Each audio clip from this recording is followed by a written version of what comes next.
तरी वेळेवर हक्क मात्र आपला नसतो.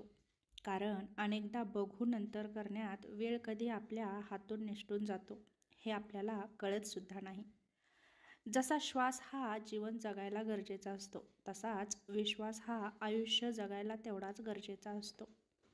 प्रतिष्ठा आणि धनाशी जोडलेली माणसे नेहमी तुमच्या पुढ्यात उभे राहतील, पण जी माणसे तुमची वाणी, विचार आणि आचरणाशी जोडलेली असतील ती सदैव तुमच्या पाठीशी उभी असतील. तेव्हा चांगली माणसं जोडण्याचा आयुष्यामध्ये नक्की प्रयत्न करा. आपण जन्मभर ज्या मी सोबत राहतो त्याचं स्वरूप आपल्याला कधीच कळत नाही. जीवनाचे सारे व्यवहार ज्या मनाच्या द्वारे आपण करतो ते मन कधीच आपल्या ताब्यात येत नाही. क्षणोक्षणी प्रपंचात सुख नाही अशीच सर्वजण तक्रार करतात, पण तो प्रपंच सोडायला कुणीही तयार होत नाही. हे मात्र वास्तविक सत्य आहे. तेव्हा त्या प्रपंचातून थोडासा वेळ काढून तुम्ही स्वतःसाठी जगू शकता. दुसऱ्यांची मदत करण्यासाठी कोणाकडेही वेळ नसतो, परंतु दुसऱ्यांच्या कामात व्यत्यय आणण्यासाठी सर्वांकडे वेळ असतो. एवढ्या लवकर जगातली कोणतीच गोष्ट बदलत नाही जेवढ्या लवकर माणसाची वृत्ती आणि दृष्टी बदलते. तेव्हा वृत्ती आणि दृष्टी चांगली ठेवण्याचा नक्की प्रयत्न करा. एखाद्याबद्दल विचार करत असताना त्याच्या दोन्ही बाजू समजून घ्या आणि मगच त्या व्यक्तीला जज करा. हिंमत नसेल तर प्रतिष्ठा नसते आणि विरोध नसेल तर प्रगती होत नाही. जो आपल्या कामात व्यस्त असतो त्याचं आयुष्य मात्र मजेशीर असतं. कधीकधी मजबूत हातांनी पकडलेली बोटे सुद्धा सुटतात, कारण नाती ताकदीने नाही तर ती मनाने निभवावी लागतात. थकलेल्या मनाचा शेवटचा आधार म्हणजे देव, जो दिसतही नाही आणि भेटतही नाही. पण मनापासून श्रद्धेने आणि ताकदीने देवाला हाक मारा, तो तुमच्याकडे धावून आल्याशिवाय राहणार नाही. आयुष्यातील काही गोष्टी या कबड्डीसारख्या असतात. तुम्ही यशाच्या रेषेला हात लावताच लोक तुमचे पाय पकडायला लागतात. अहंकाराची उडी जास्त काळ टिकत नसते, कारण काही काळ गेला की टप्पा येतो आणि टप्प्यात आला की आपला कार्यक्रम होतो. जेवढं शक्य आहे तेवढं शांत राहणं केव्हाही चांगलं असतं, कारण माणसाकडून सर्वात जास्त पाप त्याची जीभ करत असते. जे जिद्दी आणि ध्येयवादी असतात ते अपयशाला काय, जगाला हरवण्याचीही ताकद ठेवत असतात. कौतुक बऱ्याचदा लांबच्या लोकांकडून होतं, जवळच्यांकडून फक्त शंका घेतल्या जातात आणि नावं ठेवली जातात. कुठल्याही गोष्टीचा कधीच अहंकार करू नका. जसं की छोटासा खडा देखील तोंडातला घास बाहेर काढायला भाग पाडतो. खूप मोठे व्हा, अवघं जग जिंका, परंतु सावली देणाऱ्या वृक्षाला आणि आधार देणाऱ्या माणसांना कधीही विसरू नका. लोक सोन्याला घासून बघतात, चंदनाला उघळून लावतात, झीज ही खऱ्याचीच होत असते. खऱ्याला स्वतःचा खरेपणा आयुष्यभर सिद्ध करावा लागतो. काही लोक शब्दाचं असं जाळं विणतात की खोट्या गोष्टीसुद्धा खऱ्या असल्याचं भासवतात. आयुष्यात काही शिकता आलं नाही तरी चालेल, पण माणसं मात्र नक्की ओळखायला शिका. प्रश्नाचं उत्तर शोधणारी माणसं हुशार असतात, पण प्रश्न निर्माणच होऊ नये याकरता काम करणारी माणसं बुद्धिमान असतात. आयुष्यात नेहमी सजग आणि सक्षम राहिलं पाहिजे, कारण हवामान कधी बदलेल हे सांगता येईल, पण माणसे कधी बदलतील हे मात्र सांगता येत नाही. तेव्हा वेळेवर माणसांना ओळखायला शिका, अन्यथा ते तुमचं आयुष्य बर्बाद करायलाही मागे पुढे पाहत नाहीत. तेव्हा तुमच्या जीवनातील मात्र रस संपलेला असेल. जगण्याचा दर्जा आपल्या विचारांवर अवलंबून असतो, आपल्या परिस्थितीवर नाही. मनातल्या जखमेवर फुंकर घालणारा माणूसही मनातलाच असावा लागतो. राग मनात ठेवून गोड बोलणाऱ्या माणसापेक्षा प्रेम मनात ठेवून रागावणारी माणसं खूप चांगली असतात. 99% रिटेल ट्रेडर्स ऑप्शन ट्रेडिंग करत असताना लॉसेस करून टाकतात. ऑप्शनचं नॉलेज नसताना सुद्धा ट्रेडिंगला स्टार्ट करतात, but at the end gambling करत करत सर्व पैसे लूज करून टाकतात. जास्तीत जास्त प्रॉफिट्स करण्याच्या मागे पळत राहतात, बट ऑप्शन्स ऍक्च्युअली वर्क कसे करतात हे सुद्धा जाणून घ्यायचा प्रयत्न कोण करत नाही. आणि ह्याच कारणामुळे आपण कष्टाने कमवलेले पैसे मार्केटमध्ये गॅम्बलिंग करत करत घालवतो. भूतकाळातील काही गोष्टी वर्तमान काळात शिरून भविष्यकाळाच्या स्वप्नांना अडचणी निर्माण करत असतात.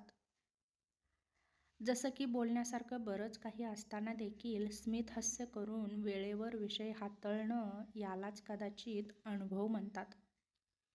आपलेपणा, आधार आणि वेळ ही खूप मोठी संपत्ती आहे. कुणालाही देण्यासाठी यापेक्षा चांगली भेटवस्तू नाही. जसं की ऐपत बदलत राहते, त्यानुसार वृत्ती बदलू नये. जास्त चांगलं असणं पण कधीकधी जास्त त्रासदायक ठरतं. विषारी बाणाच्या टोक्याप्रमाणे भूतकाळ काळजात रुतून बसला तर जीवनाची गोडी चाखता येणं शक्य नसतं. समजून घेण्याची मानसिकता ज्यांच्यात असते त्यांना गोष्टी पटवून देण्याची गरज लागत नाही. रंग आणि श्रीमंती पाहून कधीही मनुष्याचा स्वभाव ओळखू नका. निष्ठावंत आणि चांगले लोक नेहमी साधेपणाने भेटतात. मोठेपणाला जेव्हा गर्वाची झालर चढते तेव्हा अहंकाराची निर्मिती होते. मग जमवलेली व जपलेली माणसं सुद्धा दूर निघून जातात. सुगंध हा फक्त फुलांचाच नसतो, तर तो माणसांच्या शब्दांनाही असतो. काही लोक शब्दाचं असं जाळं विणतात की खोट्या गोष्टीसुद्धा खऱ्या असल्याच्या भासतात. आयुष्यात काही शिकता नाही आलं तरी चालेल, पण माणसं मात्र ओळखायला शिका. प्रश्नाचं उत्तर शोधणारी माणसं हुशार असतात, पण प्रश्न निर्माणच होऊ नये याकरता काम करणारी माणसं मात्र बुद्धिमान असतात. तेव्हा बुद्धिमान होण्याचा प्रयत्न करा आणि समस्या सोडवत राहा. आयुष्य खूप सुंदर आहे. आयुष्यात नेहमी सजग आणि सक्षम राहिलं पाहिजे, कारण हवामान कधी बदलेल हे सांगता येत नाही, पण माणसे मात्र नक्कीच बदलतात. तेव्हा माणसं ओळखायला शिका. उपकार करत बसू नका, कारण परतफेड तिरस्कारानेच होते, पुरस्काराने नाही. आपण कसं बोलावं हे शिकण्यासाठी कोणताही वर्ग नाही, पण आपण ज्या पद्धतीने बोलतो त्यावरून आपला वर्ग मात्र निश्चित ठरतो. जसं की म्हणतात, पेन किलर खाऊन फक्त शरीराचं दुखणं कमी होतं, मनाचं होत नाही. तेव्हा मनाचं आरोग्य चांगलं ठेवण्याचा प्रयत्न करा. दुःखातून येणारा आनंद अधिक सुखमय असतो. प्रत्येकाचे दिवस पलटत असतात, बदलत असतात. आयुष्यात थोडी सहनशक्ती ठेवा. आजची परिस्थिती उद्या तशीच राहत नाही. यशस्वी भरपूर जण होतात, परंतु समाधानी फार कमी होतात.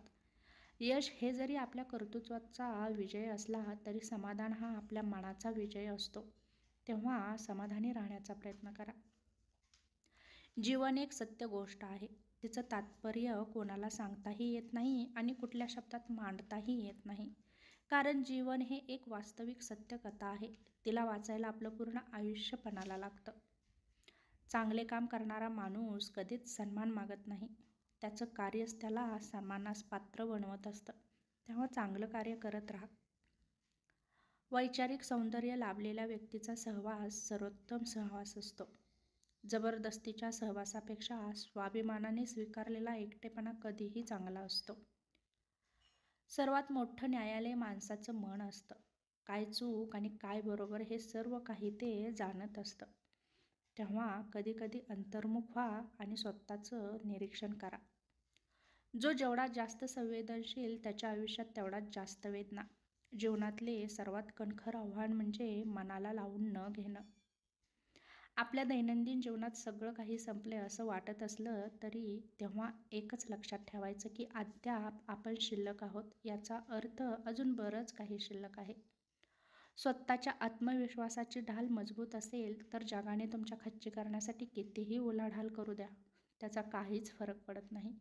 तेव्हा स्वतःला मजबूत ठेवण्याचा नक्की प्रयत्न करा. आयुष्यात तुम्ही खूप पुढे जाल. अनावधानाने झालेली चूक माफीस पात्र असते, पण विचारपूर्वक आखलेलं षडयंत्र मात्र अक्षम्य असतं. आयुष्याच्या घडामोडीत जुने मित्र नेहमी सोबतीला ठेवा, कारण नवीन मित्रांना फक्त तुमची भूमिका माहीत असते, जुन्या मित्रांना तुमचा इतिहास माहीत असतो. ज्या नात्यात एकमेकांप्रती सन्मान असतो, मर्यादा असतात, प्रामाणिकपणा असतो, त्या नात्यांची वयोमर्यादा मात्र जास्त असते. तेव्हा नात्यांमध्ये संवाद ठेवा, सन्मान ठेवा, काही मर्यादा ठेवा. नक्कीच तुमचं नातं चिरकाळ टिकेल. तेव्हा हा छोटासा व्हिडिओ कसा वाटला नक्की सांगा. पुन्हा